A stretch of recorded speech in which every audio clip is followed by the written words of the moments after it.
And it's a travesty of justice. And for Facebook to think that they are sending a team to cooperate with the Pakistani government over this, and it gets worse. It gets worse, and this is why I'm really outraged, because you heard me mention the BBC earlier. So how does the BBC Asian Network react to this story?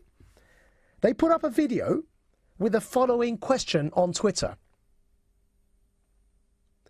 So keep in mind, they're reacting to this Facebook story, and they put up a video with a tweet from the official blue tick verified page of BBC Asian Network. And the following question is all it says. What is the right punishment for blasphemy? Did you catch that? BBC Asian Network is now asking you what the right punishment for blasphemy is in response to a story that Facebook is sending a team to cooperate with the Pakistani government because they want to hound so-called blasphemers in a country where they actually kill blasphemers. And the BBC is asking, what is the right punishment for blasphemy? Well, you know how I responded to that on Twitter? To demonstrate the point? I said, what is the right punishment for BBC staff? Do you see the problem now? Do you see the problem that journalists could even be asking that question? That assumes, in essence, that there should be a punishment for blasphemy? And this is really where I want to distinguish between the Google story and the Facebook story. Because it seems to me that tech companies and entire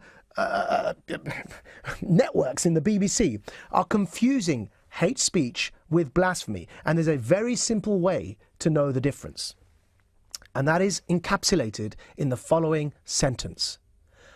The difference between hate speech and so-called blasphemy. Hate speech, by the way, shouldn't be allowed.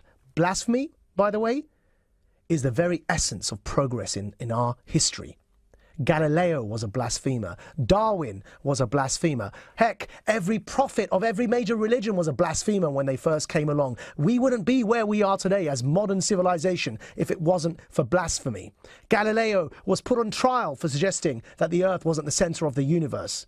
Darwin was derided for suggesting that we evolved from apes as opposed to being just magically appearing like that as human beings from day one. Something we can laugh at now. If it wasn't for their blasphemy, we wouldn't be here today. So what is the easy, simple way to distinguish between hate speech online and blasphemy? Hate speech being something that must be stopped and blasphemy being essential to the progress of human civilization. And that is the following sentence. Listen up very carefully. No idea is above scrutiny, just as no person is beneath dignity. And that is the difference between hate speech and blasphemy. Scrutinize any idea you want, including my own religion, Islam. Put it through the grinder. That's very different to saying, I want to kill all Muslims. Scrutinize Moses, question whether the burning bush really spoke to him. That's very different to saying that Jews control all the money in the world. The difference is between scrutinizing the philosophy of an idea and picking on a person because of the faith or the ethnicity they happen to belong to.